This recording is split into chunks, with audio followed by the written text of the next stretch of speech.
Boa tarde a todos.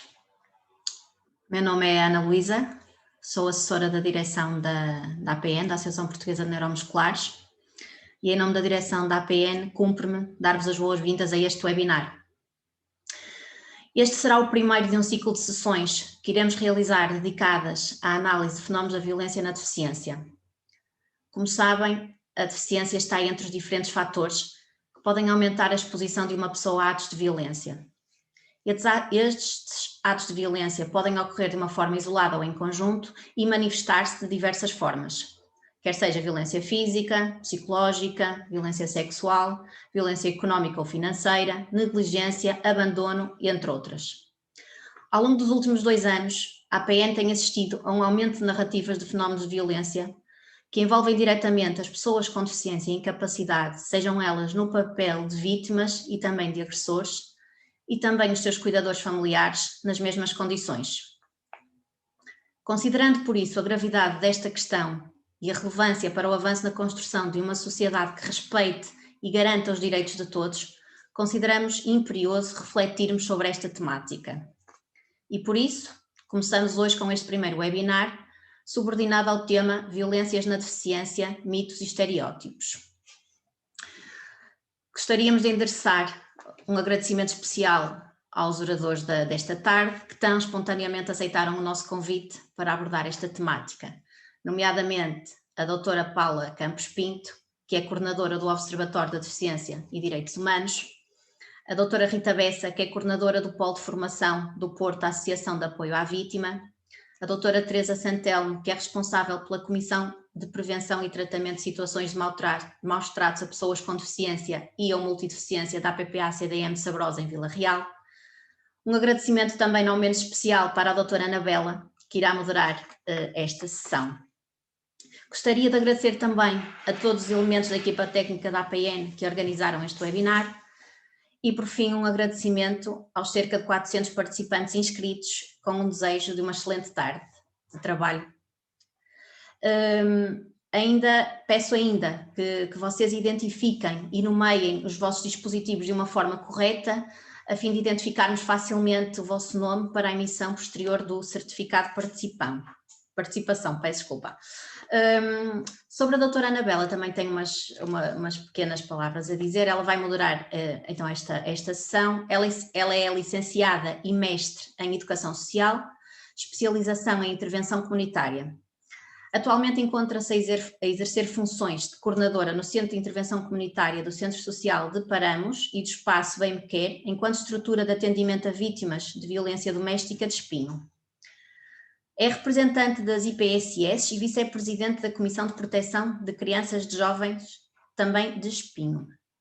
Por isso, desejo a todos uma excelente tarde, votos de um bom webinar. Passo a palavra então à doutora Anabela. Boa tarde a todos e a todas. Antes de mais, agradecer o convite que me foi endereçado para estar como moderadora neste webinar. Bem-vindos. Cumprimentar a doutora Ana, que está aqui a representar a APN, e cumprimentar as 3 oradoras que estão aqui, com certeza farão deste webinar um webinar rico em informação e em tudo aquilo que vos dará aqui uma bagagem grande com toda a experiência que todas elas revelam nesta área. Antes queria cumprimentar também todos os participantes e já vimos que temos muitos participantes que estão aqui, e é sempre bom e é sempre positivo saber que temos tanta gente e tantas pessoas que querem saber mais de uma área que nos diz tanto e que nos preocupa e que nos traz sempre algumas preocupações e algumas falta de informação, que neste webinar com certeza iremos esclarecer aqui muitas das dúvidas que por vezes nos assolam.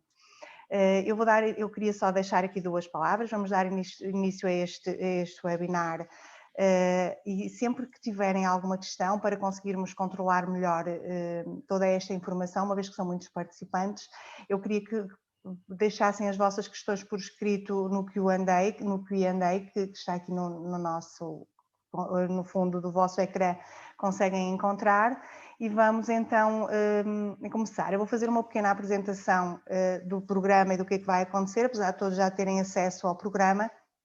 Vamos dar início com a doutora Paula Campos Pinto, que vai falar aqui da temática dela, vulnerabilidades da pessoa com deficiência e abordagem global. A doutora Paula Pinto é doutorada em Sociologia pela Universidade de York e mestre em Estudos de Família pela Universidade de Wisconsin em Madison, nos Estados Unidos, professora associada no Instituto Superior de Ciências Sociais e Políticas da Universidade de Lisboa. Foi ainda fundadora e coordena o Observatório da Deficiência dos Direitos Humanos, uma estrutura que reúne investigadores e organizações da deficiência da sociedade civil, atuando na monitorização dos direitos humanos das pessoas com deficiência em Portugal e nos países de língua portuguesa. Tem também dirigido diversos projetos de investigação de âmbito nacional e internacional, em temáticas que se prendem com a monitorização de direitos humanos, a análise de políticas públicas e o impacto das políticas nas condições de vida dos cidadãos com deficiência, incluindo a partir de uma perspectiva de género.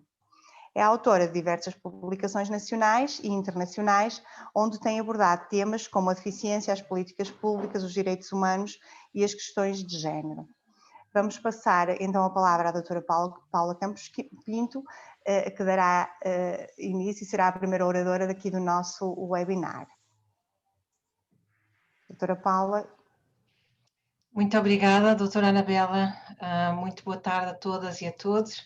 Também quero começar por agradecer o convite à APN e saudar a Associação por esta iniciativa que me parece muito relevante. É importante falarmos destas coisas e trocarmos informações e conhecimentos sobre estas matérias para estarmos mais habilitados a identificar estas situações e a atuar na sua prevenção e na resposta a situações de violência que ocorram. Cumprimentar também as minhas colegas de mesa, a doutora Teresa Santelmo e a doutora Rita Bessa, e dizer que é um gosto estar aqui e poder fazer esta apresentação. E acho que me puseram em primeiro lugar porque a minha apresentação de facto situa-se a montante deste problema, aquilo que eu quero mostrar e o argumento que trago e os dados que trago são um pouco para mostrar porque é que as pessoas com deficiência são particularmente vulneráveis a situações de violência.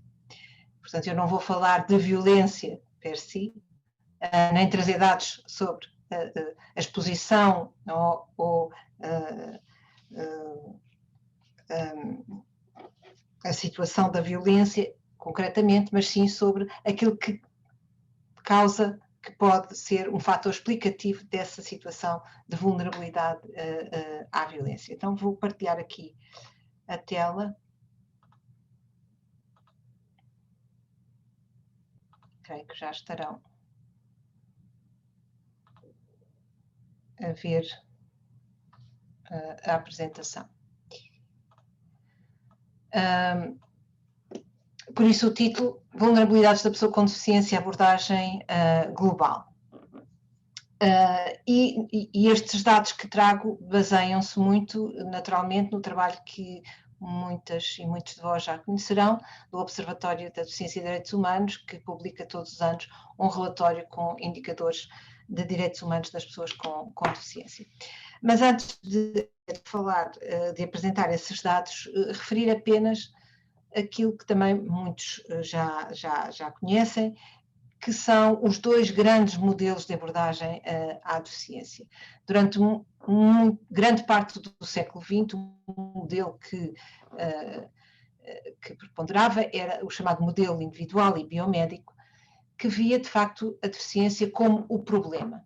E, portanto, quando falávamos das vulnerabilidades das pessoas com deficiência, falávamos das vulnerabilidades que emergiam dessa situação de deficiência. O facto da pessoa ter uma deficiência física ou intelectual ou sensorial era em si mesmo uma vulnerabilidade, era em si mesmo um problema que gerava depois outras vulnerabilidades, dificuldades de inserção social, de inserção no mercado de trabalho, de obtenção de um rendimento que permitisse uma vida digna e adequada, etc. Portanto, esta visão remetia para a própria pessoa com deficiência a causalidade e a explicação das vulnerabilidades que a pessoa vivenciava. Mas desde a década de 70 do século XX, que este modelo começou a ser posto em causa, muito por ação de pessoas com deficiência, que eram elas próprias académicos e estudiosos destas matérias, e que uma dessas pessoas, o Michael Oliver, um sociólogo, uma pessoa com uma deficiência física, inglês, veio a cunhar este termo do modelo social para exprimir esta nova visão sobre verdadeiramente o problema das pessoas com deficiência. Dizia este grupo e exprimia Mike Oliver que o problema das pessoas com deficiência não era a sua deficiência. O problema era, na verdade, uma sociedade que não estava preparada, que não estava não acolhia adequadamente as necessidades das pessoas que viviam corporalidades distintas da norma. Portanto, a pessoa que tinha uma necessidade específica na mobilidade, ou cognitiva, ou auditiva, ou de outro tipo, não via essas suas necessidades serem enquadradas pela sociedade da mesma forma que as necessidades da população em geral são atendidas. E, portanto, nesta perspectiva do chamado modelo social, a sociedade é que é o problema e é a organização social que produz vulnerabilidades. Ou seja, por exemplo, quando a escola não prepara adequadamente alunos com deficiência para o mercado de trabalho e depois o mercado de trabalho também coloca obstáculos à inclusão económica, laboral das pessoas com deficiência, então esse processo, esse mecanismo da exclusão é que cria uma vulnerabilidade económica para aquelas pessoas, é que verdadeiramente constitui um obstáculo e um mecanismo de exclusão, e não em si a deficiência ou a situação que a pessoa vivencia no seu corpo. E esta é, no fundo, a ideia que eu quero aqui transmitir e que vou aqui tentar demonstrar com base em alguns dados que temos sobre a situação das pessoas com deficiência em geral na sociedade portuguesa. Mostrar-vos como, de facto, nas várias dimensões da vida social, ainda existem tantos obstáculos e as pessoas com deficiência estão, de facto, colocadas numa posição que as vulnerabiliza e que cria dificuldades e depois também aumenta, obviamente, a partir desse momento, a sua exposição e vulnerabilidade a situações de violência. Mas começo com uma boa notícia. Esta é simultaneamente uma má e uma boa notícia, de certa forma. Portanto, estes são dados sobre a discriminação e sobre, concretamente, o número de queixas apresentadas ao INR e a outras entidades ao abrigo da legislação que temos em Portugal que proíbe e pune a discriminação com base na deficiência. E se nós olharmos para este gráfico, desde 2016, pelo menos, e se recuássemos mais, veríamos idêntica evolução, temos vindo a encontrar um número crescente de queixas. E porquê é que isto é uma má notícia? É uma má notícia porque significa que há muitas situações que, de facto, constituem violações dos direitos das pessoas com deficiência e que são tão graves que levam as pessoas a reportá-las às entidades que podem, que têm autoridade para fazer alguma coisa para alterar essa situação. Mas, simultaneamente, é uma boa notícia, porque isto significa também que cada vez mais as pessoas têm consciência de que são cidadãos de direito e que não toleram determinadas situações de exclusão ou de violação dos seus direitos que, se calhar, em 2015 ou em 2014 ou em 2016 eram toleradas, porque as coisas não pioraram substancialmente desse ponto de vista entre 2016 e 2019, provavelmente o que aqui estamos a verificar ao constatar um aumento do número de queixas é que há cada vez mais uma verbalização dessas queixas, uma exposição dessas queixas, uma submissão dessas queixas às entidades competentes. E isto, de certa maneira, é é um bom sinal, porque revela maior consciência cívica neste grupo da população, o que é extremamente importante. Também a Provedoria de Justiça tem uma linha do cidadão com deficiência e também encontramos uma evolução semelhante desde 2016 a 2019, por exemplo, neste espaço de 3 ou 4 anos, também tem vindo sempre a crescer o número de queixas, sendo que aqui o principal assunto, ou pelo menos no último ano, foram as situações das prestações sociais, que constituíram o tema mais frequentemente abordado pelas pessoas que utilizaram esta linha do cidadão com deficiência. Num outro domínio, que é muito importante, que é o domínio da educação, quando nós olhamos também para a evolução da situação em Portugal desde o ano letivo 2010-2011 até 2017-2018, infelizmente não temos dados mais recentes, porque desde esta data que o Ministério da Educação não publica estatísticas sobre alunos que estejam a receber apoios especializados, mas neste período, que apesar de tudo já envolve aqui 5 anos, nós também constatamos que quase duplicou, num espaço de 5 anos, o número de estudantes com necessidades educativas especiais a frequentarem estabelecimentos de ensino regular. E eu utilizo aqui esta expressão necessidades educativas especiais porque é a designação que, à época, o Ministério da Educação também utilizava nestas estatísticas que publicava. Portanto, isto também é à partida uma boa notícia. Temos cada vez mais alunos a frequentar a escola regular. Mas quando cruzamos este dado com o dado relativamente aos técnicos especialistas que apoiam estes estudantes, estes alunos e alunas, verificamos que se quase duplicou o número de estudantes, o número de técnicos apenas foi reforçado em 8% ao longo do mesmo período. Então, isto sugere que o rácio de técnicos especializados para estudante por aluno diminuiu, não é? Se nós temos quase o dobro dos estudantes e só temos apenas mais 8% de técnicos, isto significa que há menos apoio para esses estudantes.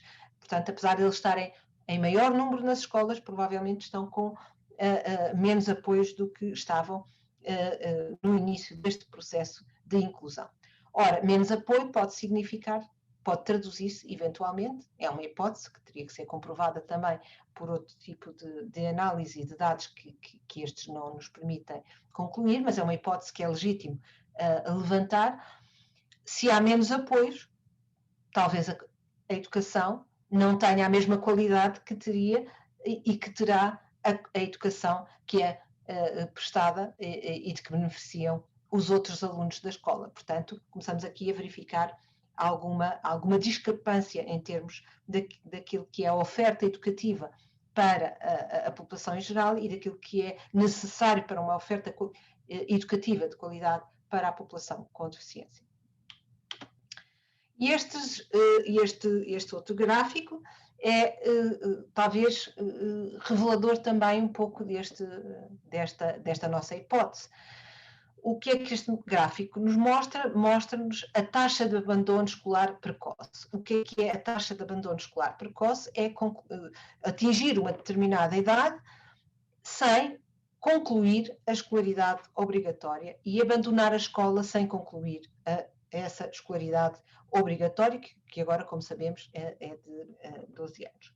Então, se nós olharmos quer para estas duas barras do lado esquerdo do gráfico, que se reportam aos jovens entre os 18 e os 24 anos, nós vemos que a barra mais escura, que tem a ver com os jovens com deficiência, é sempre superior à barra mais clarinha. O mesmo acontece se olharmos para um grupo com uma idade um bocadinho mais dilatada, entre os 18 e os 29, também a barra escura é superior à barra mais clarinha. Isto significa que há mais pessoas, mais jovens com deficiência, a abandonarem a escola sem terem completado a escolaridade obrigatória do que jovens sem deficiência em Portugal.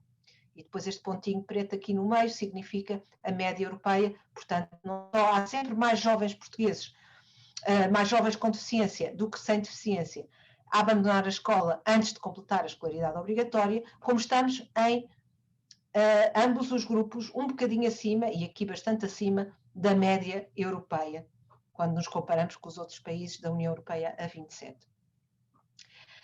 E olhando para isto, o gráfico não nos diz, mas nós fomos consultar esses dados e também podemos concluir isto, embora a taxa esteja a baixar perante os grupos, ou seja, cada vez temos menos pessoas com deficiência ou sem deficiência a deixar a escola, a abandonar a escola sem completar a escolaridade em Portugal. Portanto, cada vez há menos pessoas que não completam a escolaridade obrigatória em Portugal, quer sejam pessoas com deficiência, quer sejam pessoas com deficiência. A verdade é que esta diminuição não tem feito reduzir a diferença entre as pessoas com e sem deficiência. Portanto, essa diferença, esse fosso entre o grupo dos jovens com deficiência e o grupo dos jovens sem deficiência, tem-se vindo a manter mais ou menos igual, embora baixando o número daqueles que realmente deixam a escola antes de completar a escolaridade obrigatória. Ou seja, esta diferença, este diferencial entre a população com e sem deficiência tem vindo a manter-se. Mais uma vulnerabilidade, não é? Para acrescentarmos à lista. Se avançarmos um bocadinho mais em termos de escolaridade, muitas vezes a resposta é a formação profissional, e olhando também para um período relativamente lato em Portugal, entre 2009 e 2018, nós percebemos que o número de beneficiários de reabilitação profissional quase duplicou.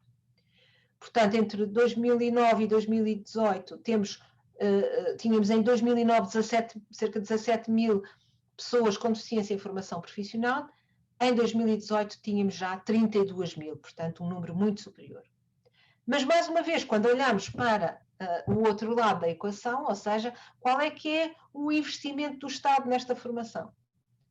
Percebemos que, do lado da despesa, o que aconteceu foi uma redução drástica, um declínio de quase 60%. Aquilo que se gastava para 17 mil alunos em formação profissional em 2009 era muito superior àquilo que se gastou em 2018 para 32 mil alunos. Portanto, aquela conclusão que há bocadinho tirávamos relativamente à educação, também a podemos aqui, se calhar, aplicar à formação profissional. Isto é, há mais gente envolvida na formação profissional com deficiência? Há. Mas essas pessoas estão a receber o mesmo nível de apoio que recebiam em 2009 ou estão a receber menos apoio? Provavelmente estão a receber menos apoio porque está-se a gastar menos com essa formação profissional. Por outro lado, aqui no emprego, e sobretudo este trouxe-vos um dado relativamente ao desemprego, o que nós verificamos entre 2016 e 2019, olhando só aqui para este gráfico, para a linha de cima, para a linha cinzenta aqui de cima, que é o total homens e mulheres. Não vamos agora olhar para as discrepâncias entre homens e mulheres, mas o total das pessoas com deficiência, portanto homens e mulheres com deficiência, de facto foi havendo aqui entre 2016 e 2019 um decréscimo do desemprego. Tínhamos 13 mil pessoas, 183 registadas nos centros de emprego como desempregadas em 2016 e em 2019 já só tínhamos 12 mil pessoas e 27. Portanto, houve menos pessoas. E em 2020, em fevereiro, entramos nesta pandemia terrível que continuamos a atravessar. E o que é que nós verificamos que aconteceu com o desemprego das pessoas com deficiência? No primeiro semestre de 2020 apenas, aumentou imediatamente 10%. Portanto, sabemos que o desemprego aumentou para toda a gente, que houve muito emprego que se perdeu e que se continua a perder no contexto desta pandemia, mas de facto, para as pessoas com deficiência, logo no primeiro semestre, houve aqui um aumento brutal de desemprego, que é muito preocupante. Portanto, uma tendência positiva, que era a diminuição do desemprego, foi imediatamente invertida e vejam, em 6 meses nós atingimos um nível de desemprego de pessoas com deficiência superior ao que tínhamos em 2016, ligeiramente superior já àquilo que tínhamos 4 anos ou 3 anos antes. Por outro lado, quando olhamos também para aquilo que tem vindo a ser o perfil das pessoas desempregadas com deficiência em Portugal, verificamos que elas são, sobretudo, pessoas mais adultas, com idades realmente acima dos 25 anos, e são, sobretudo, pessoas que estão desempregadas há mais de 12 meses. Portanto, há aqui uma tendência de acentuar do desemprego de longa duração nesta população, que é também um dado preocupante. E quando olhamos para aquilo que é a situação atual, em 2018, vejam, apenas 0,55%, ou seja, menos de 1%, não é? Menos de 1%, 0,5% apenas, do total de recursos humanos das empresas do setor privado tinham algum tipo de deficiência. Portanto, nós temos neste momento uma lei de cotas que se aplica também ao setor privado, mas estamos ainda, e que aponta para 2% nas empresas com maior dimensão, mas vejam, estamos ainda abaixo do 1%, portanto, temos apenas 0,5%, ainda precisamos de crescer muito para chegar a esses 2%. Na administração pública, onde temos uma cota que pode chegar aos 5%, apenas tínhamos em 2019 2,6% de trabalhadores com deficiência. Portanto, uma vulnerabilidade que estamos aqui a acrescentar às outras que já vimos é também a situação de grande desemprego e baixas taxas de emprego da população com deficiência. Finalmente, numa outra área, que é da proteção social e da vida independente, aqui um gráfico que nos mostra o risco de pobreza e exclusão social por deficiência e por sexo, 2018. E o que é que nós olhamos? Se olharem estas três primeiras barras, aqui do lado esquerdo do gráfico, o que é que nós percebemos? Em Portugal, em 2018, sim, na população sem deficiência, o risco de pobreza situava-se nos 18%. Nas pessoas com deficiência moderada, 27%. Nas pessoas com deficiência grave, 32%. Portanto, à medida que se acentua a gravidade da deficiência, aumenta o risco de pobreza na população portuguesa. E esta taxa, embora tenha reduzido ligeiramente desde 2016 para 2018, nós, quando comparamos a população com e sem deficiência, mais uma vez, verificamos que a taxa de pobreza entre 2016 e 2018 também baixou na população em geral em Portugal. Foram anos em que conseguimos recuperar um bocadinho de bem-estar social na população portuguesa. Só que a diferença entre as pessoas com deficiência e as pessoas sem deficiência não se alterou muito. Manteve-se mais ou menos igual. Portanto, houve aqui um efeito de arrastamento, mas manteve-se esse diferencial, mais uma vez, prejudicando esse diferencial, acentuando mais as desigualdades de forma negativa para as pessoas com deficiência. Portanto, em síntese, embora nós,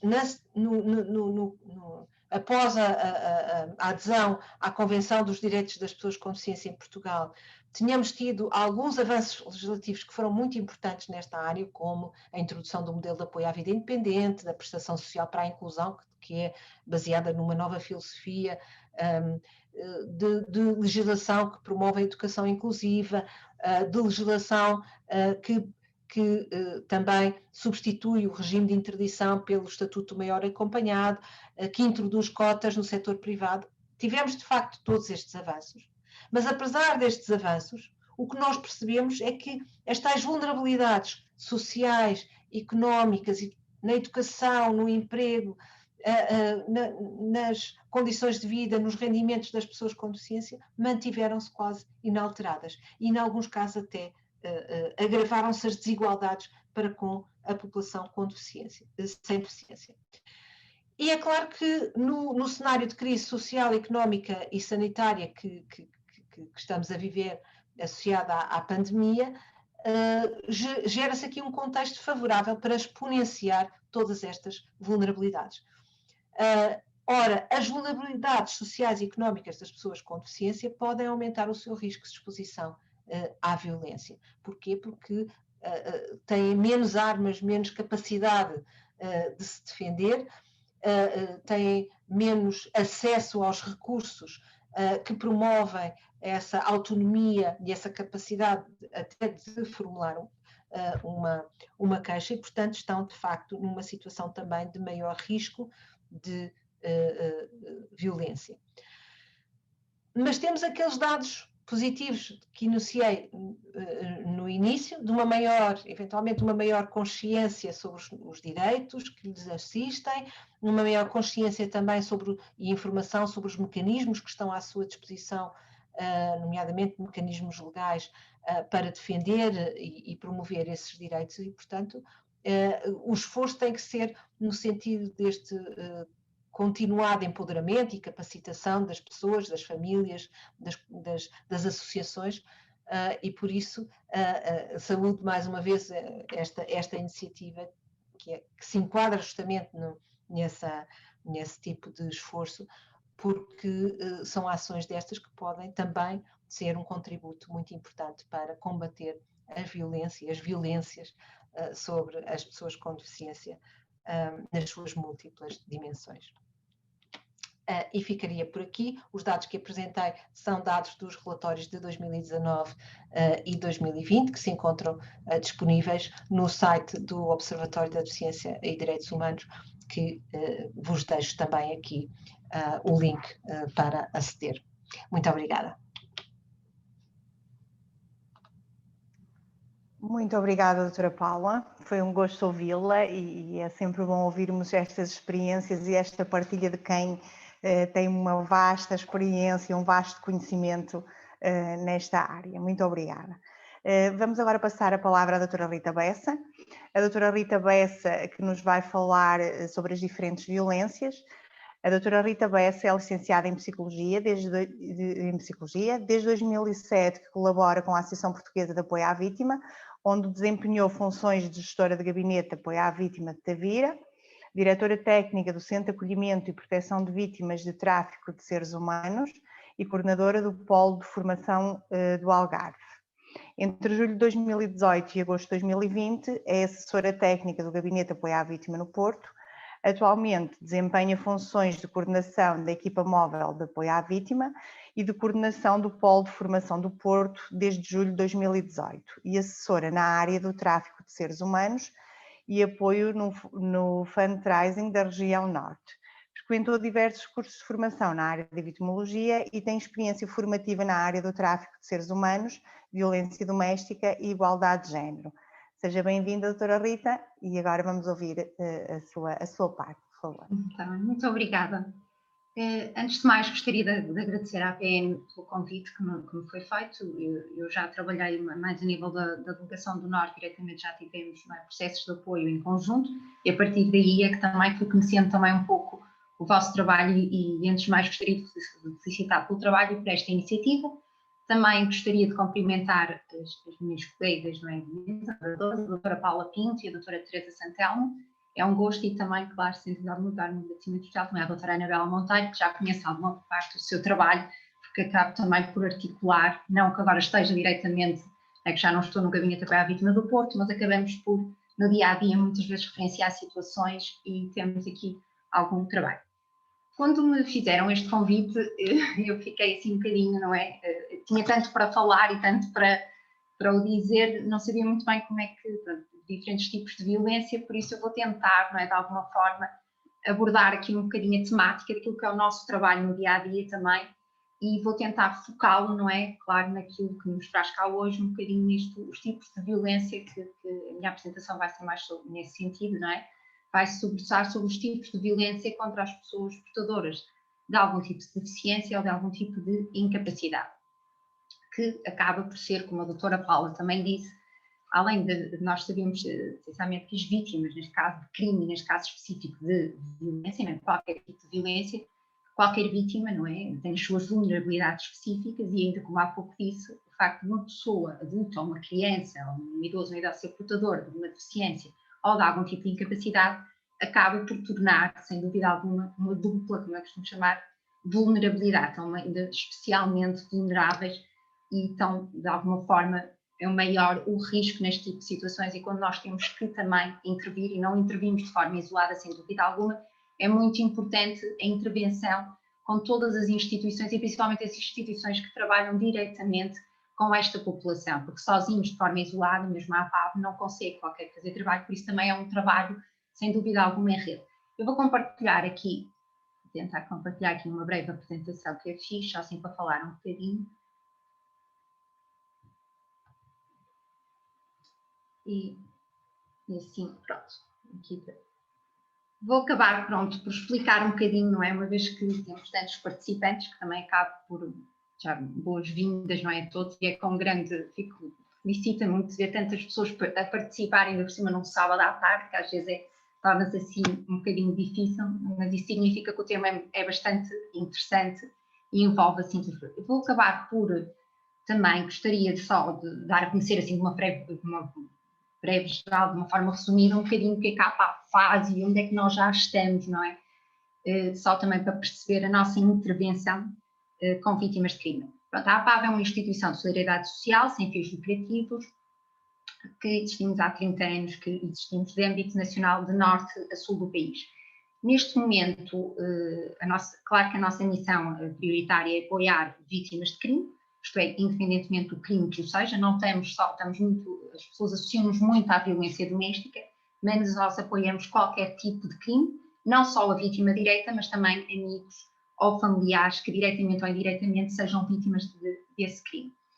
Neste momento, a APAV tem 69 serviços de proximidade, ao qual nós chamamos que são os serviços de apoio à vítima diretos, não é? São os gabinetes, não é? Que nós chamamos também, onde estão os nossos gabinetes de apoio à vítima, que estão inseridos nos principais concelhos, estamos de norte a sul, estamos nos Açores e também, neste momento, também estamos na Madeira com um projeto específico. Dentro destes 69 serviços de proximidade, que são os atendimentos tais presenciais, temos 20 gabinetes de apoio à vítima e, para além disso, neste momento temos também equipas de apoio à vítima que funcionam de forma móvel. Neste momento temos 4 equipas móveis também. No Algarve, temos também no Alto Alentejo e no Douro, neste momento, começamos este ano a ter também que na zona do Douro, que apesar de termos um gabinete de apoio à vítima de Vila Real, neste momento temos em 6 municípios que não estavam tão cobertos dessa resposta. Ou seja, estas equipas funcionam de forma itinerante e acabam por ir até àqueles concelhos que antigamente nós dávamos mais resposta em termos da zona litoral, acabam por ir dar resposta mais à zona interior. Ou seja, a equipa é que se move a esses concelhos em parcerias que têm com as autarquias, com determinados municípios, até com instituições de solidariedade social, e acaba por ir fazer os atendimentos presenciais que não conseguia anteriormente, fazia-os, mas era mais à distância, mesmo por causa da distância da população relativamente ao nosso gabinete de apoio à vítima.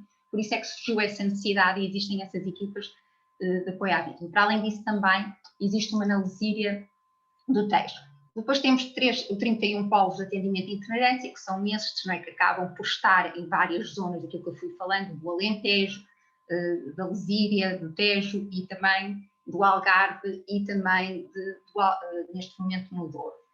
Para além disso, ainda neste momento temos 3 sub-redes especializadas, ou seja, à medida que foi surgindo a necessidade e o crescimento, começamos, não é, também nos a dividir ao fim e ao cabo e a qualificar os nossos profissionais para determinadas áreas, porque achávamos que fazia sentido ter redes e equipas mais especializadas para determinados tipos de crime. Temos uma rede de apoio a crianças e jovens vítimas de violência sexual, que é a nossa rede CARE, que também está de norte a sul do país e também nos Açores e na Madeira. Temos uma rede de apoio a amigos e familiares também de vítimas de homicídio. E, para além disso, temos uma rede de apoio a migrantes e vítimas de discriminação que está sediada em Lisboa, apesar de acabar de dar resposta também a nível nacional. E ainda a valência de acolhimento, que é casas de abrigo para mulheres vítimas de violência doméstica, acompanhadas ou não de filhos, e um centro de acolhimento para mulheres vítimas de tráfico de seres humanos.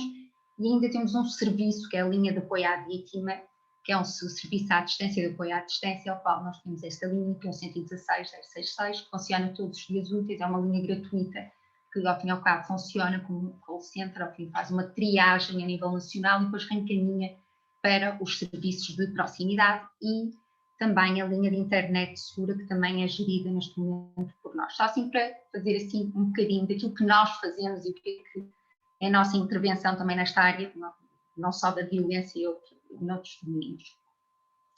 Em termos assim de apoio por semana, só assim por alto, a apoia mais ou menos por semana, é uma média, não significa que seja, 18 pessoas idosas, 16 crianças e jovens, 15 homens e uma grande maioria de 97, uma média de 97 mulheres. Só assim.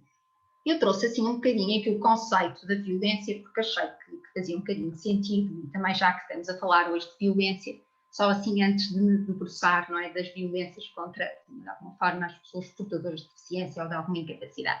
Trouxe esta definição, que já é conhecida de todos, não é, da Organização Mundial da Saúde, mas é que nós também utilizamos no nosso dia-a-dia e na nossa intervenção.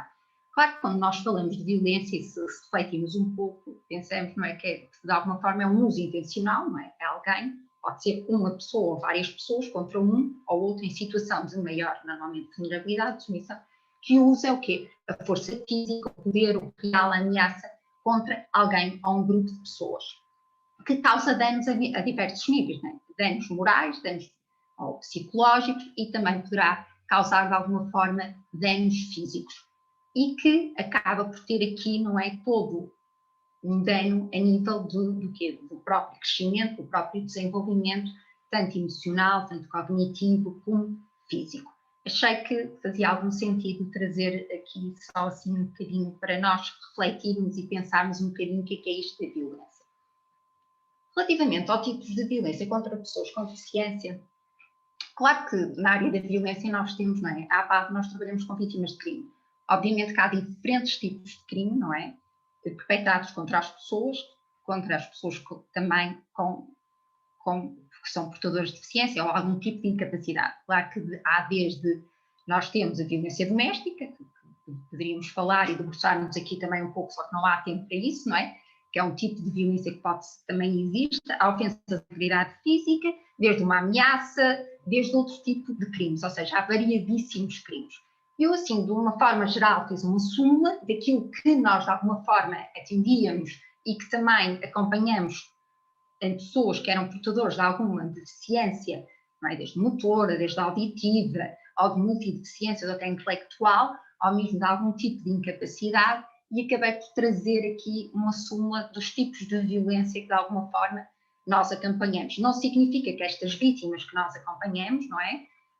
Todas elas tenham tido um ato único, não é, deste tipo de violência. Muitas vezes o que acontece, por isso é que eu trouxe este círculo, muitas vezes o que pode acontecer, poderemos ter uma vítima que seja, imaginemos que sofreu uma ofensa física e ao mesmo tempo, não é, existe de alguma forma algum tipo de violência psicológica, porque é o que eu costumo dizer, normalmente alguém que é vítima de um crime, não é, específico, de um tipo de violência, normalmente também está associada sempre à parte psicológica.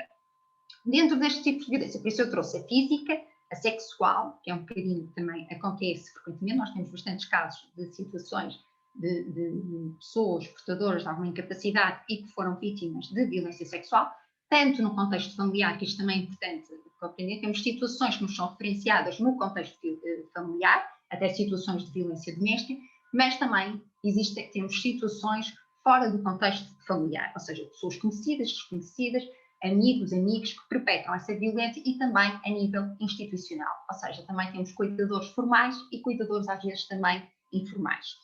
Além disso, a negligência, o abandono e também a violência psicológica. Claro que eu trouxe aqui, mas claro que sabem, mas eu achei que era importante trazer mesmo especificamente aquilo que nós acompanhamos e dos processos de apoio, que são os nossos casos, que nós chamamos de processos de apoio, que acaba por ser conjunto de atendimentos e intervenção continuada que vamos fazer, entre 6 tipos de violência, que foi aquelas que eu elenquei.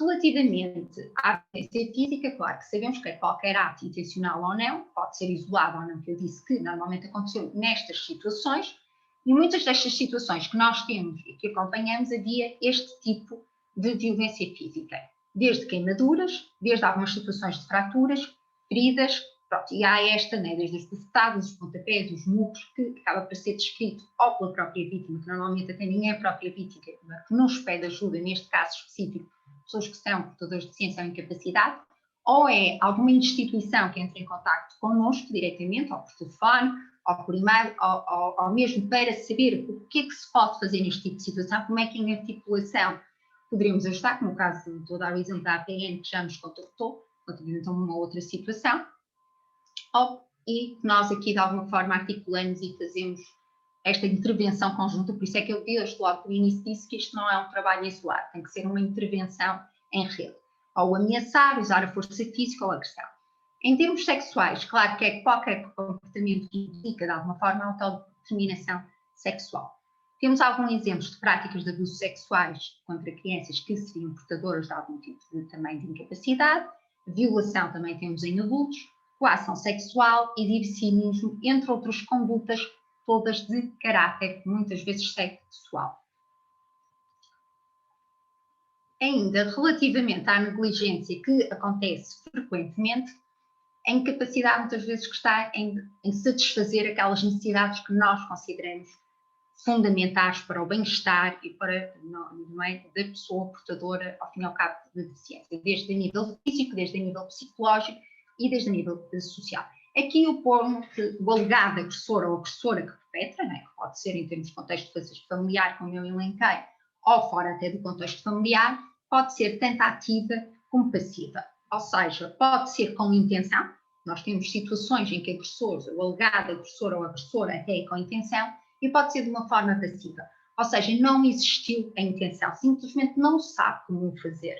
Não sabe, pensa que está, por vezes, a ajudar, mas não está a ajudar. E isso é uma forma, de alguma forma, de negligência. Ou seja, muitas vezes pessoas que estão desinformadas ou simplesmente não o sabem, não têm competências para o fazer e acham que estão a fazê-lo da melhor forma. Em termos de psicológico, que acontece frequentemente, acho que de todas elas, para além também desta de negligência que nós temos, eu estou a dizer em termos dos nossos dados e daquilo que eu tenho, não é, no dia-a-dia da nossa rede nacional de gabinetes de apoio à vítima, é física, é psicológica e, claro, esta parte da negligência. É aquilo que nos chega até nós, ou que é mais referenciado, e os pedidos de apoio. Em termos psicológicos, são todos aqueles conjunto de dados são do nosso conhecimento que privam normalmente a pessoa do seu bem-estar em termos emocionais e afetivos.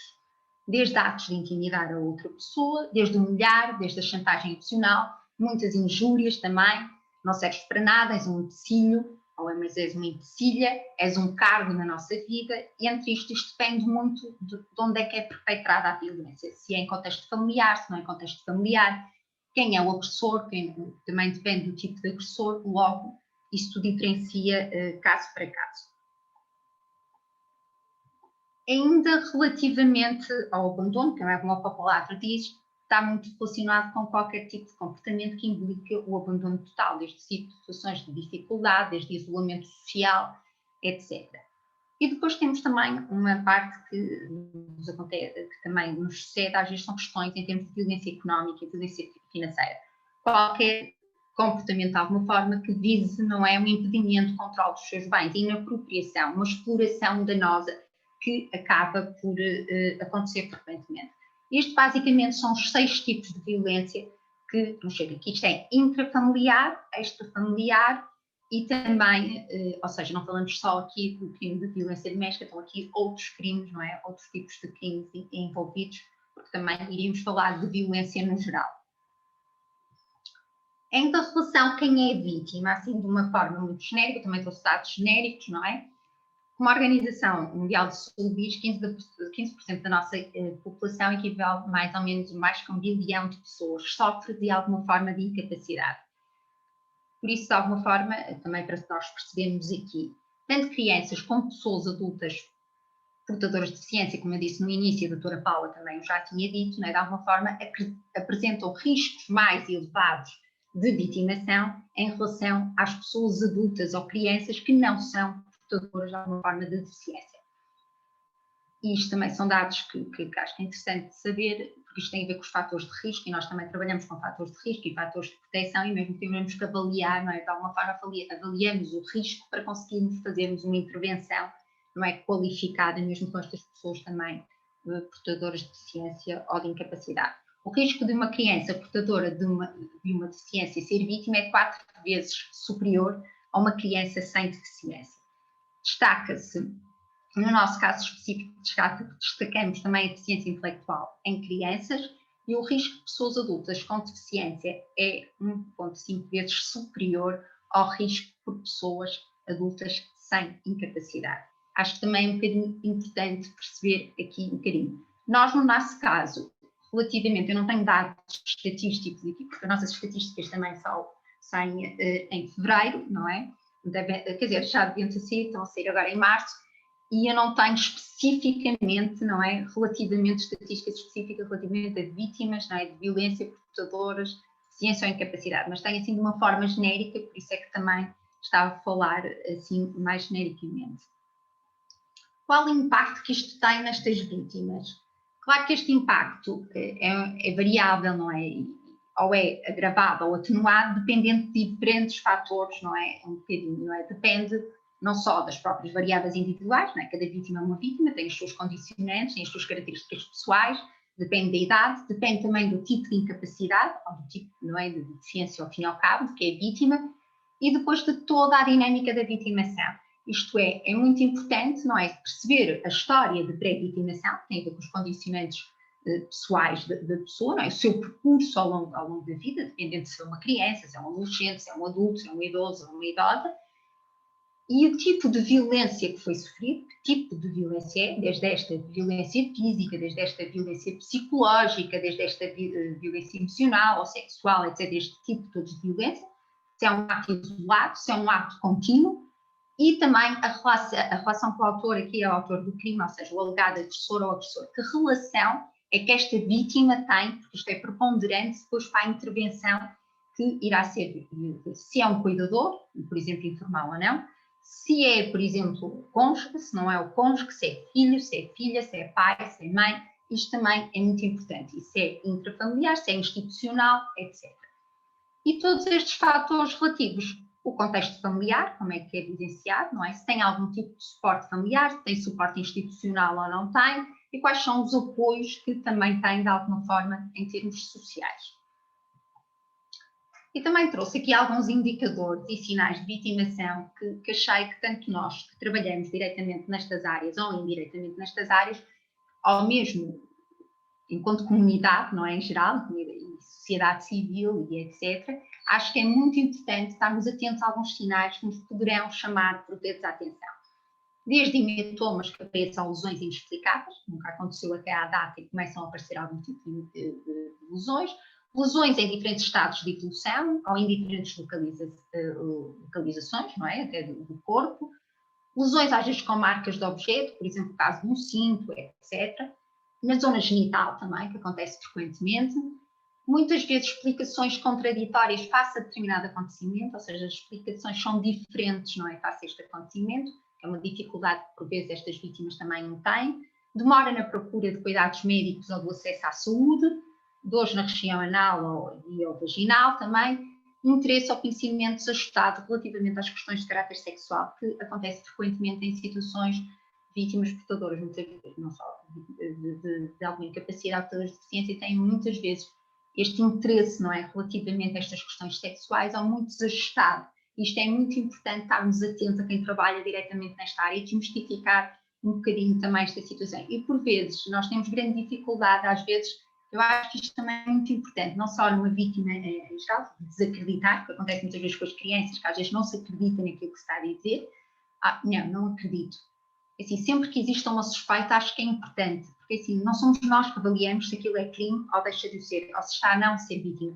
A partir do momento que existe uma suspeita, mesmo numa criança, num adulto, é muito importante, pelo menos, ou entrar em contato com uma instituição, para tentarmos avaliar em conjunto. Agora, não deixar esta situação isolada, mesmo que seja uma suspeita, porque muitas vezes ouvimos, não só a comunidade em geral, não é, que tem conhecimento e que nunca fez nada, eu apercebi-me, mas nunca quis acreditar. Nunca quis acreditar, ou não ouvi, ou fiz de conta que não ouvi, e aquilo, quer dizer, é uma bola de neve, e vai-se desenvolvendo e os acontecimentos vão acontecendo, e se calhar todos sabíamos e ninguém o fez, mesmo em termos profissionais, que trabalham diretamente nesta área ou indiretamente, nós mesmo que suspeitamos desta situação, devemos de alguma forma entrar em contato com as instituições que trabalham nesta área, e mesmo porque não somos nós que vamos avaliar, se existe crime ou se não existe crime. A partir do momento que existe uma suspeita, é o nosso dever cívico, nem estou tanto a falar como profissional, mas em termos de cidadão e cidadã, de o denunciar, de o contactar, nem que seja contactar com uma instituição que trabalhe diretamente nesta área ou indiretamente. Em termos dos apoios, que eu acho que é muito importante, que era isso que eu inicialmente, nós na APAV, não é, que obviamente trabalhamos com vítimas de crime, não é? Claro que a grande maioria, o leque de vítimas continuamos a apoiar, 80% do nosso apoio continua a ser o crime de violência doméstica, e a grande maioria são mulheres vítimas de violência doméstica, neste caso específico a violência conjugal, não é? E acompanhadas ou não de crianças, mas acompanhamos também outros crimes. Mas o trabalho tem que ser em rede, e principalmente nesta área, neste domínio, não é? Com portadores de deficiência, com alguma incapacidade, sem dúvida alguma, estas pessoas estão muito mais em risco de vitimação e de revitimização, como eu costumo falar. Nós todos, não é? Hoje que estamos a falar sobre isto, é muito importante também diminuirmos esta revitimização, que muitas vezes nós, enquanto profissionais, e mesmo a própria burocracia, etc., nós sabemos que as vítimas, não é, destes tipos de crime, de alguma forma têm que passar por diversas fases, já foram vítimas diretas de um crime, e muitas vezes são vítimas do próprio sistema, tanto de profissionais como de instituições, da própria burocracia, de ter que relatar a várias instituições aquilo que passou, a dificuldade de falar, que muitas vezes têm, neste caso específico, algumas destas pessoas que têm determinadas incapacidades e que muitas vezes nem têm consciência que estão a ser vítimas, não sabem os seus direitos, nem têm consciência que são vítimas, nunca pensaram que aquele tipo de violência que perpetravam contra ela, porque muitas vezes aquela pessoa é a única pessoa que elas têm de confiança, é a única pessoa de alguma forma faz parte, não é? Até às vezes é familiar e nunca pôs em questão, não é? Até acha que aquilo é feito, é morto, de alguma forma, estou a falar mais nas situações de violência sexual, quer dizer, e acaba por pôr-nos aqui em risco todo aquele medo que têm de falar. Por isso eu acho que é muito importante, sem dúvida alguma, e principalmente com estas situações de pessoas que são portadoras de deficiência e incapacidade ainda mais, não é? Porque ainda existe, são especialmente vulneráveis, quer dizer, ainda duplamente vulneráveis. É muito mais importante, é muito importante o trabalho em rede, tem que ser uma rede articulada, por isso os apoios têm que ser a estes níveis, claro que cada vítima tem as suas necessidades e depende do tipo de violência que foi perpetrada, depende da duração da vitimação, depende dos recursos que têm, de acordo. Mas os apoios têm que ser todos a este nível, ou seja, tem que ser aqui uma intervenção multidisciplinar, não é? E interinstitucional, ou seja, não podemos estar cada um de nós na nossa capelinha, porque este trabalho, não é?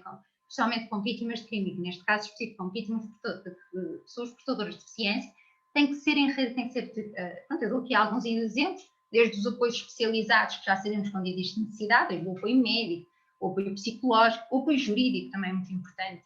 Muitas vezes nós esquecemos, assim, nestas situações, não é? Há situações aqui de crime, ou seja, se há crime, tem que haver aqui todo um acompanhamento também a esse nível, informar acerca dos direitos, o que é que se pode fazer para proteger esta vítima, o que é que vamos fazer, quais são os mecanismos legais que existem.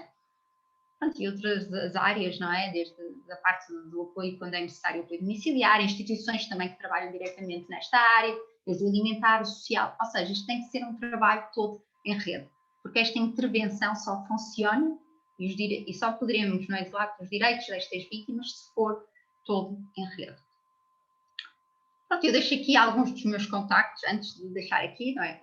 Pronto, que fazia-se um amigo ou se conhecer alguém que for vítima deste tipo de situação, deixo a linha de apoio à vítima também, que funciona desde dias úteis das 9 às 21. Claro, a rede nacional de nossos gabinetes de apoio à vítima, claro, também deixo o meu contacto, qualquer dúvida, qualquer esclarecimento que eu tenho, e deixo aqui um testemunho, pronto, um testemunho de uma pessoa que foi vítima de violência doméstica e tinha uma filha portadora de uma incapacidade, e acaba e termina assim, depois estarei aqui disponível para a conversa, para as questões que queiram, para ser também mais uma partilha do que propriamente eu informar só. Pronto, a minha filha tem 30 anos e tem um atraso global no desenvolvimento e tem epilepsia. Os últimos anos que passamos em casa foram muito tristes. O meu ex-marido maltratava-me a mim e a minha filha. A minha filha não era capaz de se defender e eu calava-me para não piorar a situação. O que mais me custava era quando lhe chamava estafermo seu animal. Esteve internada mais que uma vez, não só porque tinha crises, não é? Mas aqui também não consegui colocar toda a informação, cheia de nódulos negros, porque ele tinha dado uma sopa. Foi com a ajuda do médico que saí de casa. Ele ainda nos perseguiu, mas consegui. Faço umas horas na limpeza e a minha filha está-me sempre a ser acompanhada. Nós não tínhamos nada e sofremos muito. Pronto, eu termino aqui, só para perceber aqui que tudo aquilo que eu falei, os tipos de violência que posso sofrer, a vitimação e aqui a dupla, não é? Se pensarmos bem, a dupla vulnerabilidade, não é? Que esta mulher, para além de ser vítima de violência doméstica, a filha também era e ainda tinha um risco mais acrescido o facto de ser portadora, não é? De deficiência, de uma incapacidade. Termino assim, muito obrigada, estarei disponível depois para questões ou qualquer esclarecimento que pretendam. Obrigada. Muito obrigada, doutora Rita. Foi um gosto ouvi-la e é sempre um privilégio ter acesso a informações úteis e esclarecedoras como acabou de o fazer. Sim, já existem aqui algumas questões depois dirigidas também à doutora Rita, mas depois no final, como disse no início, iremos então selecionar aqui algumas das questões para podermos fazer aqui um debate. Vou agora passar a palavra à doutora Teresa Santelmo, que nos irá falar aqui um bocadinho dos mitos e estereótipos.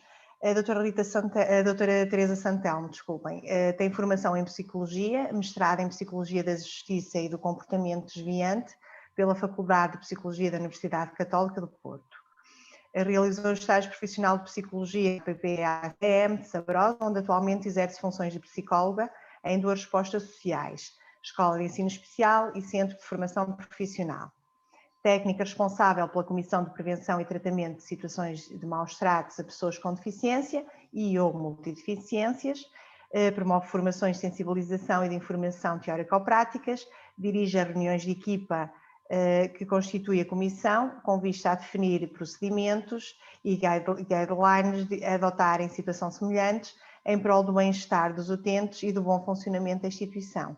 Doutora Teresa Santelmo, passamos a palavra a si e até já. Olá, boa tarde a todos. Antes de mais, quero agradecer o convite que me foi feito pela APN e quero felicitar também a temática, que acho que é muito relevante. E conheço a minha colega, a doutora Paula Pinto e a doutora Rita Bessa, é através da partilha que nós sim, podemos melhorar também as nossas práticas. Quero cumprimentar as minhas colegas, a doutora Paula Pinto e a doutora Rita Bessa. É um gosto estar a partilhar convosco aqui esta mesa virtual e também felicitar a doutora Anabela Monteiro por estar aqui a moderar a mesa. Ora bem, eu fui convidada para falar sobre mitos e estereótipos na deficiência e vou falar enquanto técnica responsável por uma comissão de prevenção e tratamento de situações de maus tratos a pessoas com deficiência. Vou compartilhar aqui.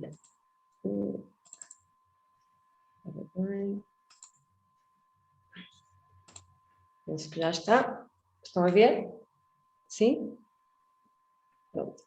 Ora bem, vou falar sobre a comissão de prevenção para vos dar, para explicar aqui os mitos e estereótipos que existem relativamente às pessoas com deficiência e como minhas colegas falaram, pode haver sim o de vítima, mas existem também muitas situações nas quais as pessoas com deficiência tendem a ser agressores, ou para com a família ou para com as equipas onde eles estão institucionalizados.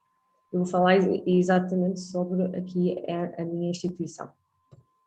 Ora bem, esta comissão surgiu, e acho que é importante eu partilhar convosco, que surgiu por causa de uma denúncia de maus tratos em 2017. Foi um caso que foi exposto publicamente pela comunicação social, no qual duas ex-colaboradoras da instituição fizeram alegações de maus tratos, também com a exposição de imagens e vídeos de vários utentes. Atualmente foi verificado em 2019 que foi arquivado o processo, até importante também salientar, foi arquivado por serem alegações falsas e neste momento estão até a ser acusadas de vários tipos de crime. Ora bem, Esta situação de denúncias fez com que os familiares dos nossos utentes vissem os seus familiares expostos na sua privacidade nos meios de comunicação social e também houve um impacto muito grande na imagem dos colaboradores da instituição, ou seja, acabaram por ser rotulados como maltratantes e vistos dessa maneira pela comunidade. Tendo em conta a facilidade com que podem surgir aqui várias denúncias de situações de maus-tratos e que de facto podem ser verdadeiras, fidedignas, mas tendo em conta também o facto de poder haver denúncias que podem ser falsas e podem contribuir aqui para um impacto muito grande de uma instituição, a minha diretora executiva, a doutora Helena Lapa, propôs-me a criação de uma comissão de prevenção que estivesse focada na sinalização de qualquer situação de maus-tratos que pudesse existir na instituição, mas com um foco muito grande na prevenção, ou seja, na formação das equipas, tendo por base explicar os tipos de violência que existem, os sinais de violência que podem existir, para estarmos todos preparados para sinalizar e para atuar em caso de violência. A criação da comissão foi em 2018 e foi apresentada aos colaboradores dia 9 de janeiro de 2019. É uma medida de proteção dos utentes e salvaguarda para a prática diária dos colaboradores, ou seja, é uma medida que pretende sim assegurar aqui a proteção e fazer com que o trabalho dos colaboradores seja adequado e em prol do bem-estar, para o bem-estar do utente, não é adequado, nomeadamente no tipo de linguagem, na assertividade, na determinação. Portanto, é preciso adequar até a metodologia de ciência que tem, porque nós temos um quadro muito diversificado de deficiências, com vários graus, ligeiro, moderado, grave, profundo, e em caso até de alguns comportamentos desajustados por parte dos colaboradores, nós precisamos sim também, por parte dos utentes, nós precisamos de atuar com uma adequabilidade, que é ajustar até à capacidade de cada utente. E uma salvaguarda para a prática diária dos colaboradores, ou seja, de maneira aqui a proteger a atuação, ou seja, a parte da determinação, o impor as regras, isto também supervisionando pela equipa técnica, por psicólogos, por terapeutas ocupacionais, terapeutas da fala. Existe aqui um treino dos colaboradores para a melhoria, sim, da nossa prestação dos serviços às pessoas com deficiência. Aqui a nossa comissão foi baseada no roteiro para a prevenção e intervenção em contexto institucional de situações de maus-tratos a pessoas com deficiência, da FENACERSI, em 2001. Nós baseámos o nosso manual da comissão da FENACERSI, também adequámos os instrumentos de avaliação à nossa população e definimos aqui planos individuais de intervenção a ter com alguns utentes quando eles apresentam alguns comportamentos agressivos entre si. Os objetivos da comissão tendem a formar e sensibilizar os colaboradores para a prevenção e sinalização de situações de violência junto de pessoas com deficiência. Também foi dada formação a todos os utentes desta instituição, adequando a linguagem e até a maneira como eram expostos os conteúdos, não é? Para que eles percebessem e em caso de necessidade fossem capazes de partilhar uma situação de maus-tratos que tivessem experienciado com eles próprios ou até com outras pessoas, e foram formados os colaboradores. Esta comissão também pretende prevenir fatores de risco e promover os fatores de proteção, não é? que acabam por diminuir a probabilidade dessas situações acontecerem. Também pretende assegurar o cumprimento dos direitos definidos na Convenção sobre os Direitos das Pessoas com Deficiência e aquilo que está presente também na Carta dos Direitos e Deveres do Utente, que está presente na nossa instituição. E, por último, fortificar as redes de parceria entre a instituição, a pessoa com deficiência, a família e a comunidade, de maneira a contribuir para a integração, bem-estar e qualidade de vida dos nossos utentes. Esta comissão também tem contribuído para melhorar o trabalho em equipa, ou seja, a percepção de segurança que a equipa tem, e isto eu falo em situações nas quais os nossos utentes tendem a ser agressivos com os colaboradores, quando são contrariados, com aqui há bastante dificuldade em lidar com o não, a baixa tolerância à frustração, e é importante nós sabermos atuar em prol do utente que está em crise ou em descompensação psiquiátrica e atuar em proteção dos restantes utentes e da equipa, dos colaboradores. E para isso é importante que cada colaborador seja capaz de atuar isoladamente, mas sabendo que terá uma equipa por trás que irá protegê-lo e irá também salvaguardar a sua segurança. São partilhadas também estratégias entre colaboradores e técnicos de maneira a saberem atuar adequadamente com cada utente. Existem várias dúvidas que são recolhidas pela Comissão, aqui há algumas dificuldades que os colaboradores têm em lidar com ou alguma situação de ameaça que possam preferir, ou aqui há alguns tipos de patologias e, por exemplo, aqui há obsessões e é importante dotar os colaboradores sim daqui uma capacidade para saberem lidar com essa situação. E temos verificado que a equipa está cada vez mais capaz para lidar com diferentes tipos de situações e principalmente com situações de violência e de grande descompensação psiquiátrica. E por último, também tem contribuído para promover a autoconfiança dos colaboradores na sua atuação. Portanto, aqui, como as minhas colegas falaram, existem vários fatores de risco que levam a pessoa com deficiência a ser mais vulnerável, nomeadamente a dependência nos cuidados de higiene.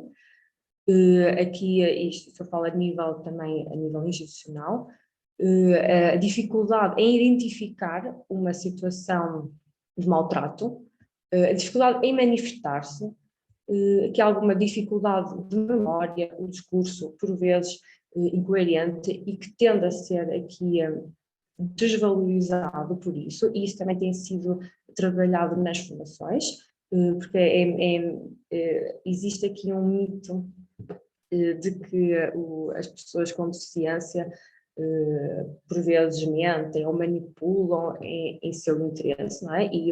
Ou quando não simpatizam com alguém, com o familiar ou com o colaborador, e de facto isso pode acontecer, eles podem mentir e manipular, da mesma maneira que qualquer criança, jovem, adulto ou idoso sem deficiência também mente e manipula em seu favor, não é? Por isso isto é importante saber fazer aqui umas questões que sejam adequadas à pessoa para tentar perceber se de facto aquilo aconteceu ou não aconteceu, tentar avaliar também possíveis testemunhas oculares ou pessoas que ficaram por saber de algumas situações. Pronto.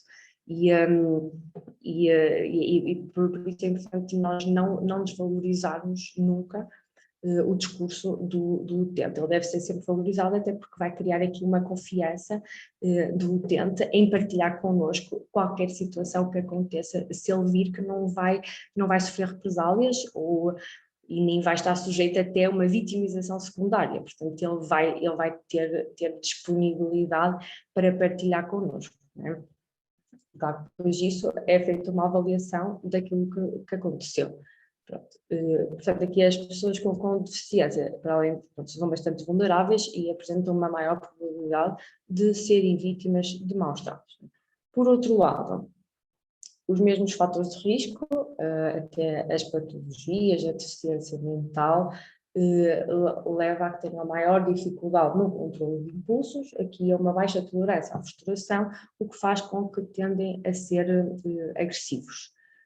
Existe aqui um trabalho com as famílias e um trabalho muito intensivo de articulação, até com o serviço de pedopsiquiatria, serviço de psiquiatria no sentido de controlar aqui alguma agressividade. Não é? O nosso objetivo é que eles sejam capazes de trabalhar, de atuar e estar ativos e dinâmicos no dia-a-dia, mas sem pôr em risco o seu bem-estar, a sua saúde e o bem-estar dos restantes. Não é? É uma instituição muito grande, a nossa, uma instituição com muitos utentes. Nós temos, agora com a situação do Covid, não, mas diariamente entram aproximadamente 70 utentes por dia, 70, mais ou menos 70, 80. Neste momento temos 30 utentes em lar de apoio que estão aqui, temos em residências e por isso é preciso aqui haver é preciso que eles sejam capazes de viver em comunidade, que isto é a segunda casa deles, a primeira, para muitos deles, e é preciso que eles saibam cumprir regras para que estejam bem entre todos e que consigam participar ativamente nas atividades. E para isso, por vezes, é necessário haver aqui um recurso à medicação, não é? Muitas das vezes, aqui um controlo farmacológico e sim, aqui esta interação com o serviço de psiquiatria. E por outro lado, a equipa está a trabalhar sempre no sentido de modular os comportamentos dos utentes, no possível, não é? Que há utentes que nós percebemos que a intervenção tem pouca eficácia.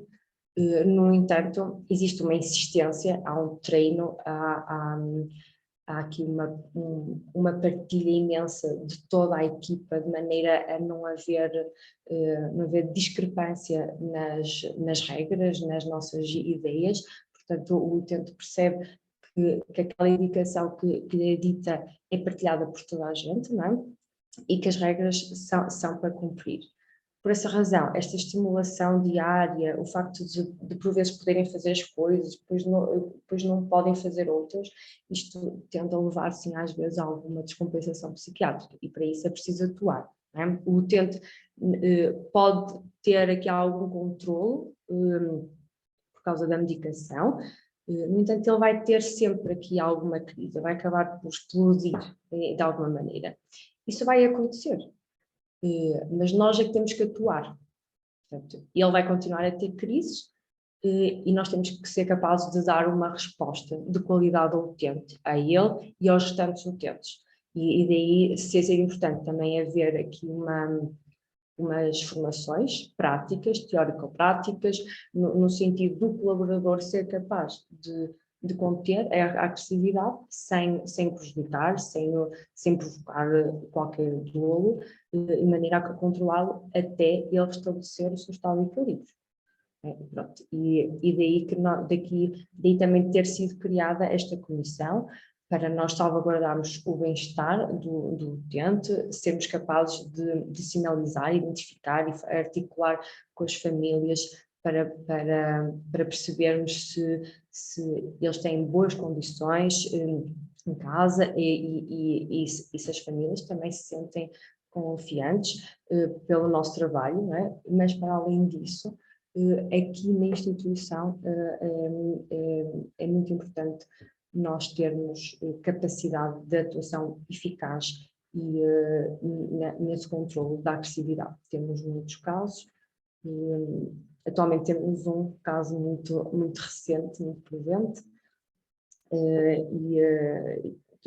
já deu entrada até nas urgências de psiquiatria e é diário, e é preciso haver aqui uma insistência, uma tranquilidade por parte dos colaboradores para saberem lidar aqui com a agressividade, não é? E salvaguardando sempre a proteção de toda a equipa.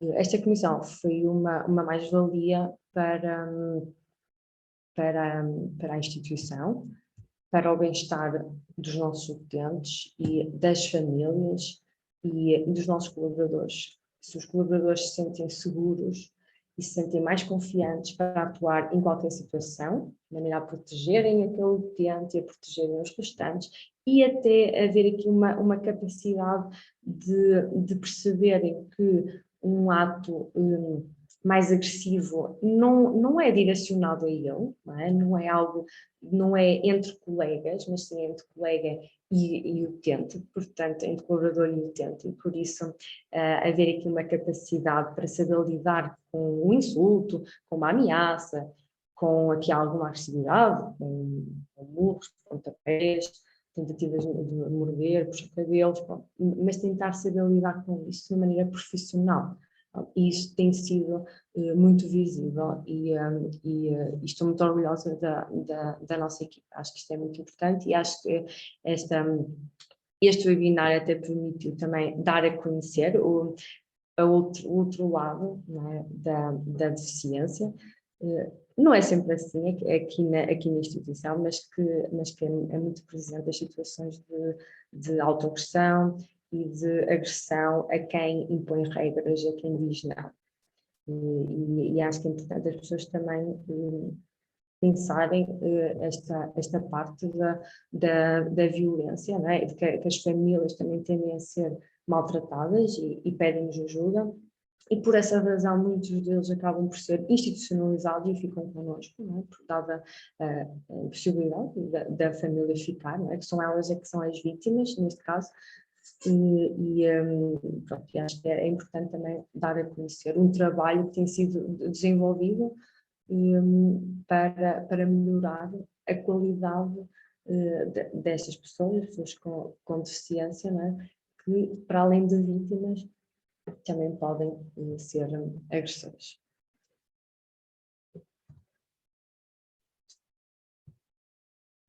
Obrigada pela vossa atenção. Muito obrigada, doutora Teresa. Eu volto a ver.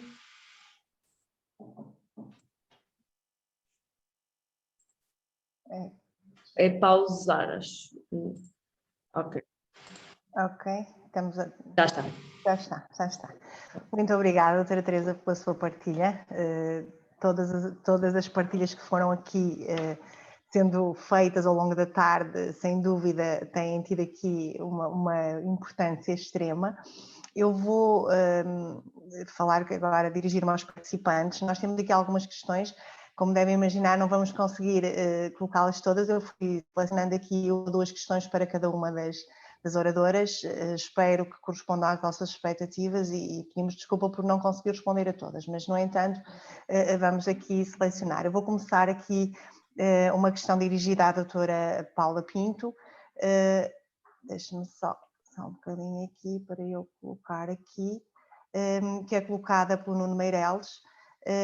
Diz-nos aqui que trabalho numa CERSI como sociólogo e no ano passado realizei uma espécie de recenseamento para fazer um retrato da população com deficiência do concelho.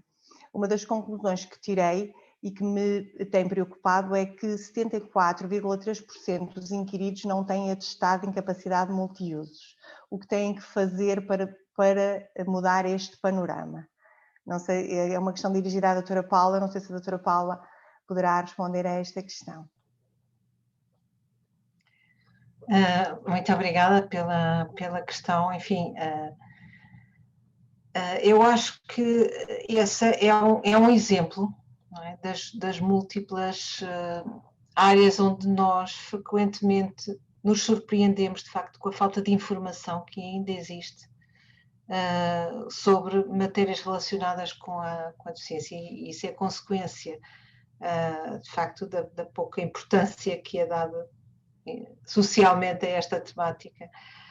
Nós achamos que é muito importante e às vezes perdemos esta percepção porque movemos-nos num meio onde as pessoas todas conhecem estas realidades e depois quando saímos um bocadinho percebemos que para o resto, para a grande maioria das pessoas, tudo aquilo que tem a ver com a deficiência é um grande mistério e não estão minimamente informadas. E, portanto, as próprias pessoas que também vivenciam a situação de deficiência muitas vezes desconhecem os seus direitos.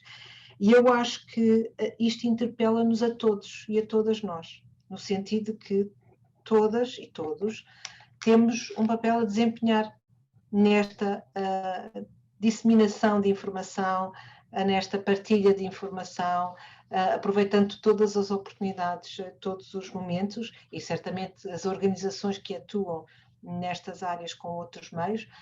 Claro que todos poderíamos dizer, é a responsabilidade do governo e é o governo que tem que fazer, e claro que tem que fazer, e temos um Instituto Nacional para a Reabilitação e uma Secretária de Estado e um ministro que tutela, etc. Portanto, uma ministra neste momento,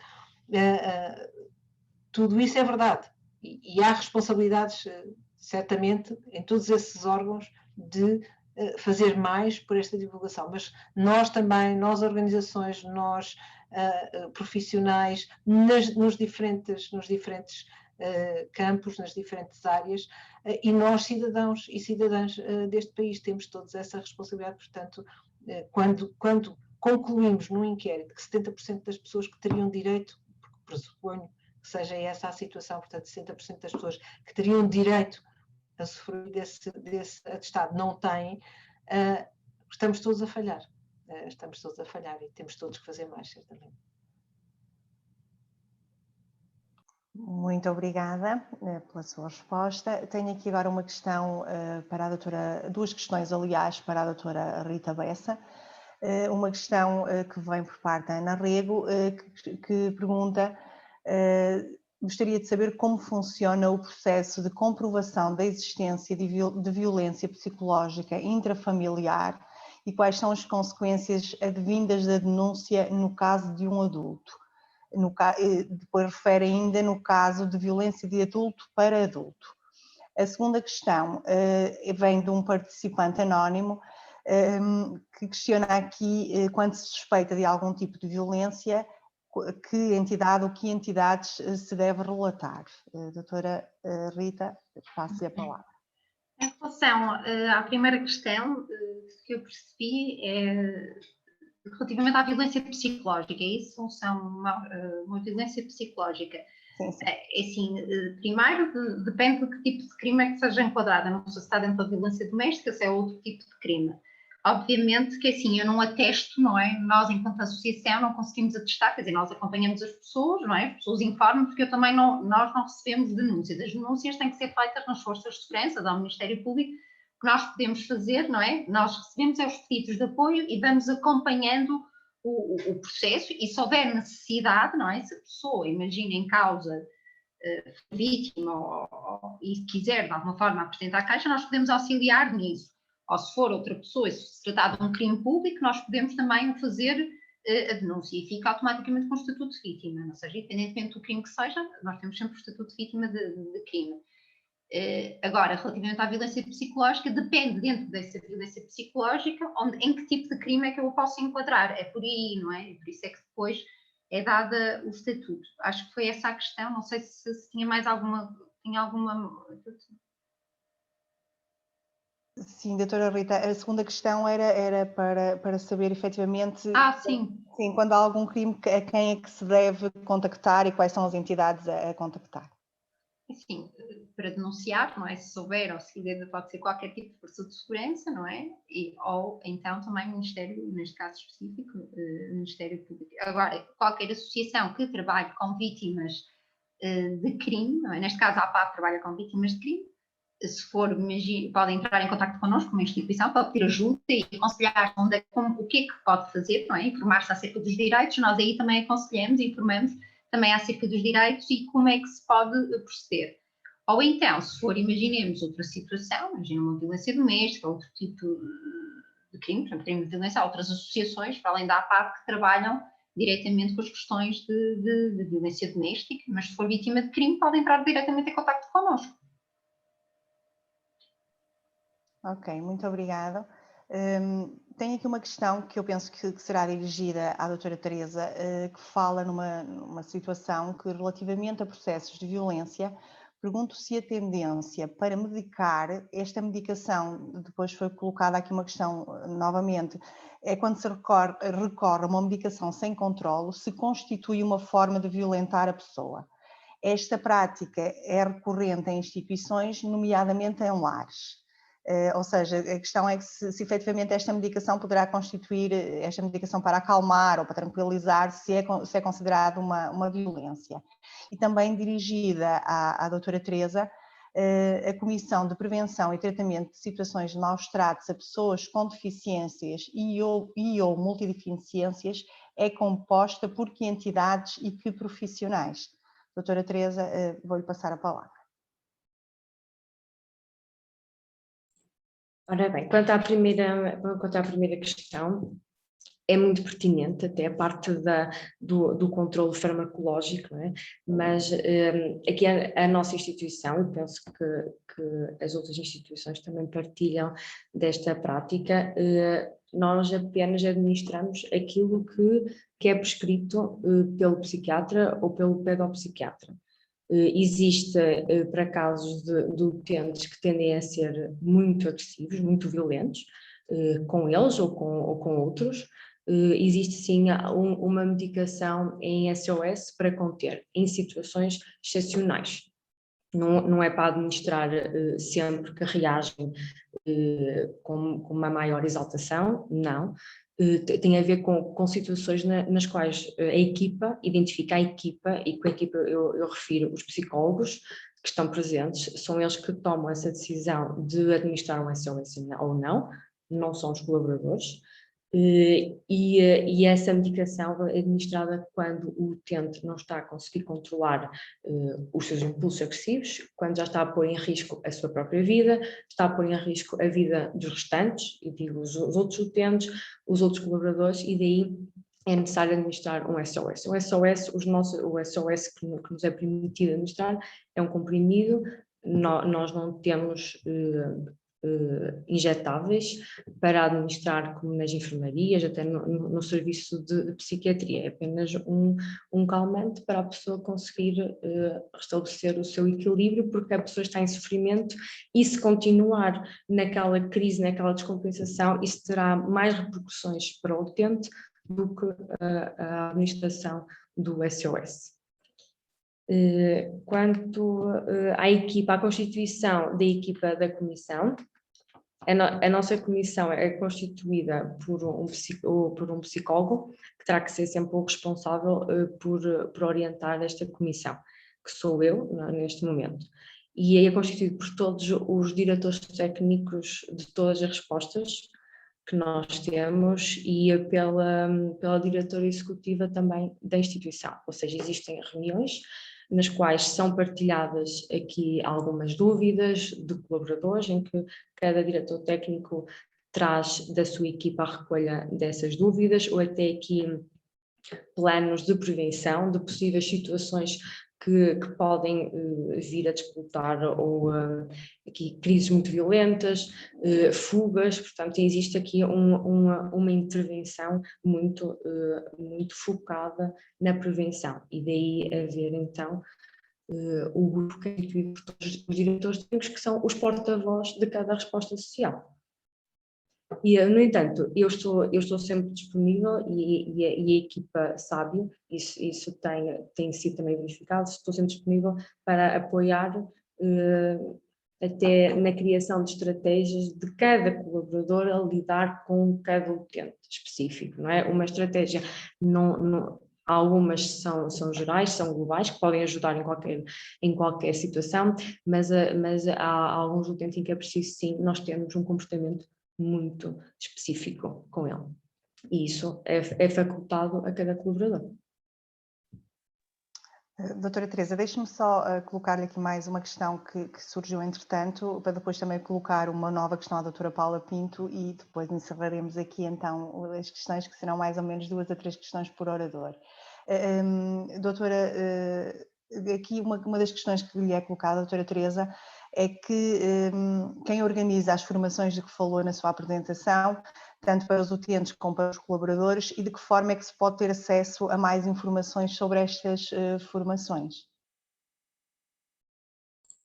As formações que foram dadas aos utentes e aos colaboradores, e que têm sido também dadas várias vezes ao ano, de maneira também a haver aqui um refresh das ideias e das práticas. Sou sempre eu a dar as formações. pela minha formação, para além de ser psicóloga, por ter um mestrado em Psicologia da Justiça e de Comportamento Desviante. Por ter também experiência na APAV, aqui de Vila Real, no atendimento à vítima e nas casas de abrigo e na intervenção, no acolhimento, por ter também trabalhado no Instituto de Medicina Legal do Porto, a fazer as avaliações policiais, a avaliar vítimas, como fazer entrevistas a vítimas de maus tratos, qualquer tipo de maltrato, da criança com deficiência também, no Instituto Nacional. Por isso essa experiência que tive permite-me formar os nossos colaboradores no sentido de saberem identificar exatamente os vários tipos de maus tratos que possam existir e como avaliar até o discurso e como saber explorar o discurso de uma pessoa que possa ter sido vítima de maus tratos, apesar de não ter um discurso muito coerente, não é? E por isso é que sou eu que dou sempre essas formações teóricas, a explicar os vários tipos de maus tratos que existem, como é que podemos identificar e práticas com várias estratégias para saberem lidar em caso de identificar alguma situação ou com mais uma experiência perceberem que poderia ter acontecido uma situação de maus tratos, por isso o que é que devemos fazer para que aquilo não volte a acontecer ou algo semelhante, e como nos protegermos a nós enquanto colaboradores e aos restantes utentes de uma situação agressiva, sem criarmos um dano ao utente, não é? Sem sermos violentos, que isso é impensável. Obrigada, doutora Teresa. Vou então colocar aqui, são mais duas questões para depois finalizarmos, à doutora Paula Pinto. A primeira questão é colocada por um participante anónimo que diz que a doutora Paula abordou a importância do CDPD e o avanço legislativo e o que isso significou para Portugal.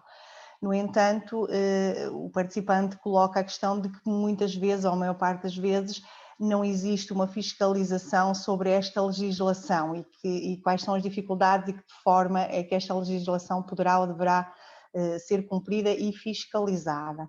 E também ainda para a doutora Paula, coloca-nos aqui uma questão, como incentivar a adoção do regime de maior acompanhado junto da pessoa com deficiência ou incapacidade, e se não fazê-lo ou não incentivar, não será também uma forma de violência. Doutora Paula, passo-lhe a palavra e depois então passaremos a encerrar a sessão. Muito obrigada, doutora Anabela, e também muito obrigada pelas questões que são também bastante importantes e convidam a alguma reflexão. É certo que nós temos tido algum avanço legislativo nos últimos anos e esses avanços legislativos têm vindo no sentido de promover um quadro legal mais de acordo com uma perspectiva de direitos humanos, mas também sabemos todos que é insuficiente só adotar novas leis e que uma nova lei não muda completamente o mundo. Portanto, há depois todo um processo de divulgação dessa lei e de mudança das práticas e muitas vezes de mudança das mentalidades para aderir a essa nova legislação. E aquilo que nós percebemos em Portugal, e o nosso trabalho no Observatório é muito deste tipo, portanto, de tentar perceber qual é o efeito prático dessas novas leis, dessas novas políticas que vão surgindo, o que é que efetivamente vai mudando na prática, e percebemos claramente que há um desfazamento, não é? Há ali um gap grande entre aquilo que se legisla e depois aquilo que acontece na vida real. Agora, a questão é qual é a importância de ter essa legislação? E eu penso que é muita, porque a legislação, apesar de tudo, representa um passo em frente, representa pelo menos um desejo de mudança. E se é certo que temos que reforçar e continuar a reivindicar o reforço de todos os mecanismos de fiscalização da implementação das leis, sobretudo, por exemplo, em áreas como são referidas por este participante, como as acessibilidades, onde sabemos que temos tido sucessivas leis que depois nunca se cumprem. Mais uma vez, eu acho que este é um trabalho que, naturalmente, cabe em primeiro lugar ao Estado, mas que cabe a todos nós também.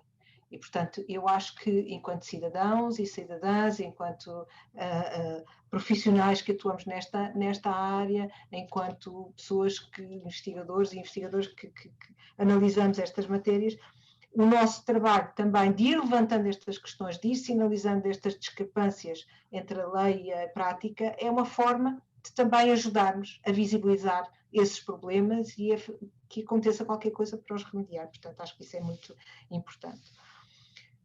Sobre a segunda questão relativamente à adoção desta nova legislação também do maior acompanhado e se a sua não promoção constitui ou não uma violência, de facto, eu considero que um regime de interdição, para a maioria das pessoas às quais ele se encontra aplicado ainda no nosso país, representa uma violação de muitos dos seus direitos. E aquilo que a Convenção preconiza é, efetivamente, que sejam prestados os apoios às pessoas para que elas possam tomar as decisões, para que elas possam usufruir dessa plena cidadania. Naturalmente, as pessoas precisarão de apoios diferenciados, umas mais, outras menos, umas numas áreas, outras noutras, outras em muitas áreas, provavelmente, mas a privação de direitos com base numa presumida ou avaliada incapacidade cognitiva é algo que, à luz dos direitos humanos, à luz da Convenção, constitui uma violação de direitos. É um debate muito profundo, é um debate que divide especialistas e as pessoas em muitos países, não só em Portugal, portanto é um debate continua muito vivo a nível internacional e que nós também devemos promover em Portugal, mas penso que de facto esta nova legislação, se ela fosse implementada, cá está, no espírito com que está concebida e até se fosse aperfeiçoada em alguns aspectos que eu acho que ela ainda poderia ser aperfeiçoada, poderia significar um avanço muito significativo, de facto, na prevenção da violência sobre as pessoas com deficiência também, e do abuso. Muito obrigada, doutora Paula. Haveria mais algumas questões, com certeza, por parte dos participantes perante tão ilustre painel que tivemos aqui representado. No entanto, eu também deixo aqui a indicação de que poderão fazer essas questões, vocês foram deixando os vossos contactos, os vossos e-mails e alguma questão, com certeza que todas as oradoras e a própria APN estará disponível para responder às questões que pretenderem. Assim sendo, resta-me agradecer mais uma vez e parabenizar a APN por a excelente iniciativa que teve na apresentação deste webinar. Agradecer às oradoras, doutora Paula Pinto, doutora Rita Bessa e doutora Teresa Santelmo pela vossa participação, esperando que tenha sido uma tarde produtiva, pois a partir de toda esta informação, com certeza ficamos todos mais informados e mais ricos. É sempre bom termos esta partilha, agora assim à distância, mas continuamos cá e continuamos a partilhar e a interagir, e isso faz de nós também pessoas com mais informação para que possamos no nosso dia-a-dia, nas funções que exercemos a nível profissional, podermos também usufruir de toda esta informação. O nosso muito obrigado também a todos os participantes, como ao bocado, penso que foi a doutora Rita que referiu numa tarde de sábado. É sempre bom termos aqui tantos participantes a ouvir, é sinal que interessa, não é? Continuação de um bom fim de semana, mais uma vez tudo bom para vocês, e também me encontro disponível para sempre que precisarem de alguma informação. Muito obrigada, não sei se a doutora Ana da APN quer dizer algumas palavras, deixo aqui então o meu obrigado.